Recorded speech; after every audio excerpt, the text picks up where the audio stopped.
Here this is heading down to Thistle Beach, or Thistle Cove, Porongurup National Park. It's been a pretty dismal morning with rain, but just in time, so a little bit of blue sky, and yeah, weather's picked up a bit better.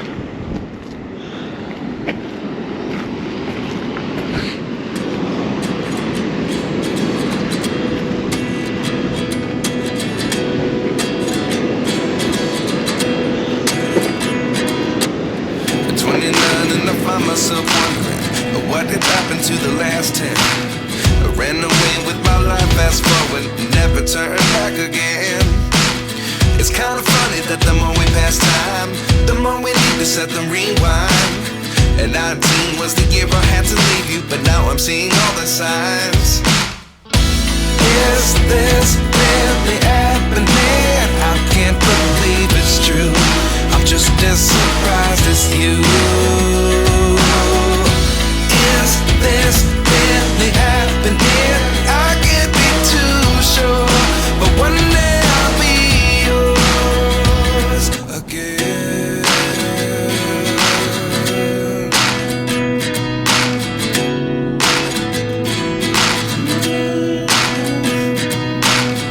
Life lessons come one in a dozen. The other 11 give something from nothing. I sit here looking for an answer. Maybe the biggest question was in the last chapter. You gave me the soul I have today. Without you I never could have moved away. But now I see what you teach. I do believe I always should have stayed. Yeah. Is this really happening? I can't believe it's true. I'm just as surprised as you. Is this really happening? I can't be too sure, but one day I'll be yours again. Well, I think it is 11 Mile Road, so that must mean we're 11 miles west of Esperence. This is what they call Pink Lake, but doesn't look very bloody pink to me.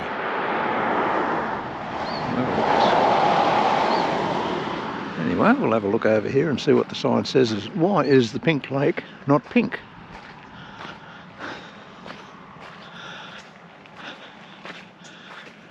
In times gone by, the Pink Lake has been bubblegum pink, but in recent times it's lost its extraordinary hue. Okay, now I've got it worked out. So the pink hue is normally caused by salt concentrations combined with decreasing water levels from evaporation.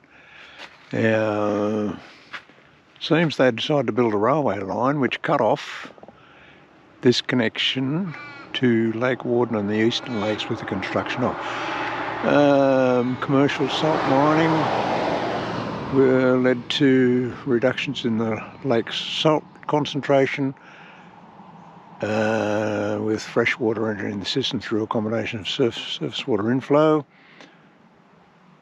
So therefore, because it's got a lower salinity now and more fresh water coming into it, it is no longer pink. So there you go. That's the famous, I don't know, Pink Lake of whatever. I suppose you can see a little bit of a pink hue in it, but geez, not much. Yeah, we're here at the Fitzgerald National Park. Yeah, it's amazing.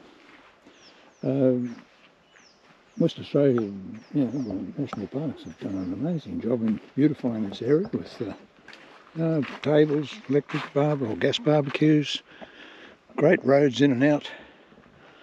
We've come to Hammersley Inlet.A camp spot. So far, we're the only ones there. I don't know if some more might come in, but absolutely beautiful drive in. It might be a deterrent that at the moment, because the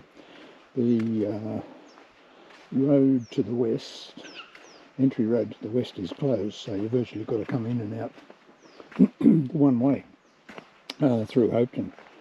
But from Hopeton in, it's an absolute glorious drive. Yes, I can thoroughly recommend it. But I thought I might do this little short walk across to the inlet itself from the campground and see how it goes. To climb a few steps, I'm a bit knackered. I'll just take you over here and just show you the view down off this hill I've just had to climb up. Here's the inlet. It's closed by a sandbar to the sea. Only opens, I think it said, only half a dozen times in the last 10 years or something or other, so it doesn't open very often. It's normally closed with a sandbar. Requires a really heavy downpour of rain to get enough water in it to open to the ocean.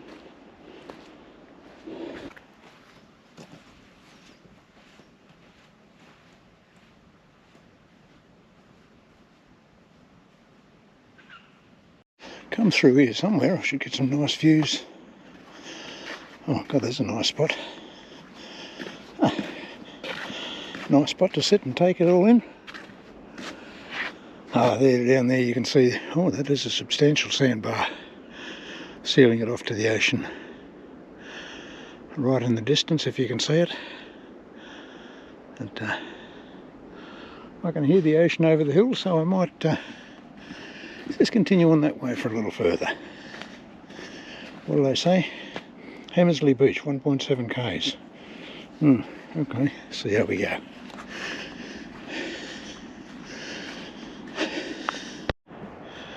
Well, I've continued for quite a while on this track, and I might have to call it quits and try it again tomorrow. However, you might see I've come prepared in my best hiking shoes. Really not the best, especially in this sand. I might come back tomorrow morning with a decent set of shoes, and I actually see through the bush there. I can see the ocean, but yeah, it's still a way off yet, I think.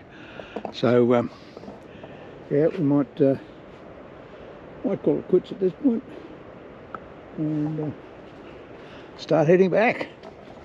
And I think it's I've worked up a thirst. I feel like a Tooheys. I feel like a Tooheys. No, I haven't got a Tooheys. I've got a James Squire. I feel like a James Squire. I feel like a James Squire. I feel like a James Squire or two. I think I've got some lashes. Okay. Back to camp.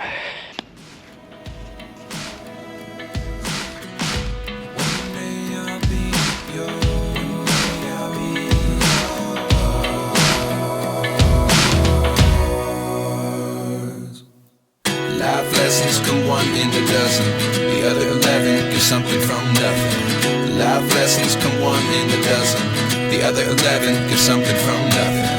Life lessons come one in a dozen, the other 11 get something from nothing. Life changes, just open the door. One thing's certain, I'll always be yours. Is this really happening? I can't believe it's true. I'm just as surprised as you.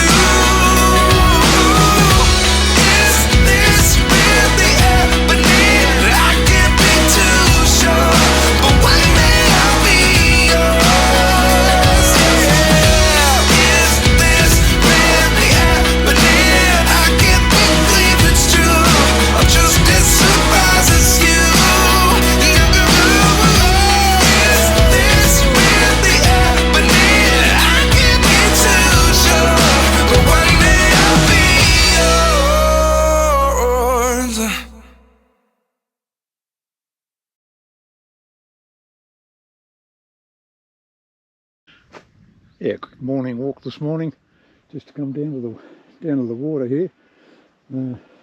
Yeah, absolutely glorious morning. A bit of a breeze has picked up, but that's all right. Yeah, certainly this little visit here to Fitzgerald National Park has been one of the highlights of the trip so far. This really is a magic spot. Maybe it's just because of, conditions are so great. Blue skies, clear, and virtually next to no wind. Yeah, it really is a magic spot. But anyway, this morning we're going to go for a walk down here to the water's edge just to have a look around. If I had a canoe with me, that'd be perfect. So if you're travelling with a canoe on board, this would be the spot to come to. A few people have been down here and driven down onto the sand. Not that I don't think you could go very far. Oh, maybe you could. Yeah. Oh, look at that. That is beautiful. Oh yeah, 4-wheel drive, go right along that way. Probably wouldn't get far this other way. It's a bit rocky a bit further around.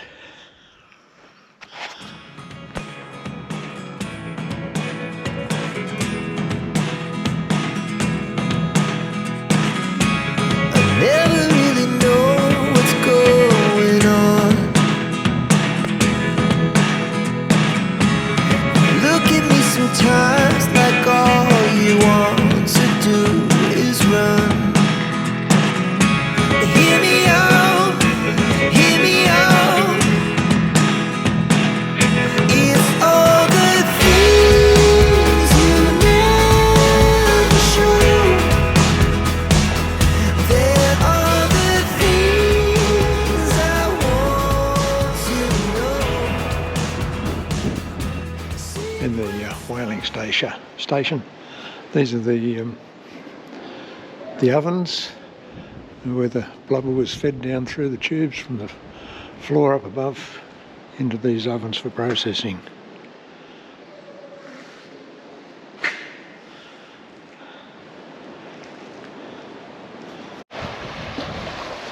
Yeah, whales were dragged up, winched up by this ramp up onto the flensing deck, or whatever I think they used to call it, and that's where they proceeded to slice and carve up the whale into manageable pieces before it was taken up to the next deck for further processing down into the ovens underneath. Oh, what a horrific sight. This must have been a terrible, terrible place to work. Up there are the winches they used to haul the carcasses up.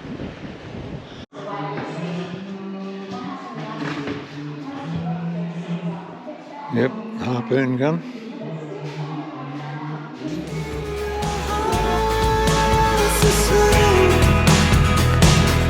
But if you don't want to tell me now, I guess I'll never know. Losing almost all my energy. It's getting hard to talk to you, and I'm the only one who speaks. It's all the things you never show. There are the things I want to know. Secrets start in your heart so slow. But if you don't want to tell me now, Okay, today we're doing the hike to the Granite Skywalk. So it's a 4-kilometre round trip, grade 5, so this will test my fitness.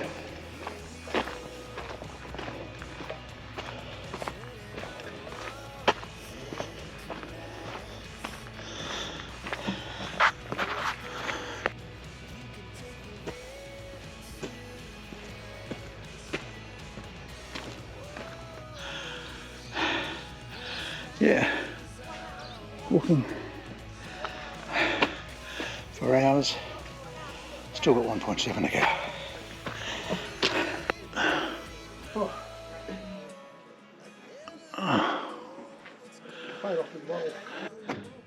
Okay, here we got to the, eventually got to the top of the Granite Skywalk.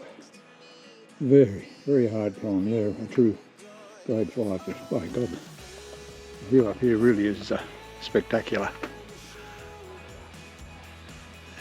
Look at that. Of course, you don't want to be scared of heights. If you look straight down, ooh, it's a long way down. Yeah, beautiful.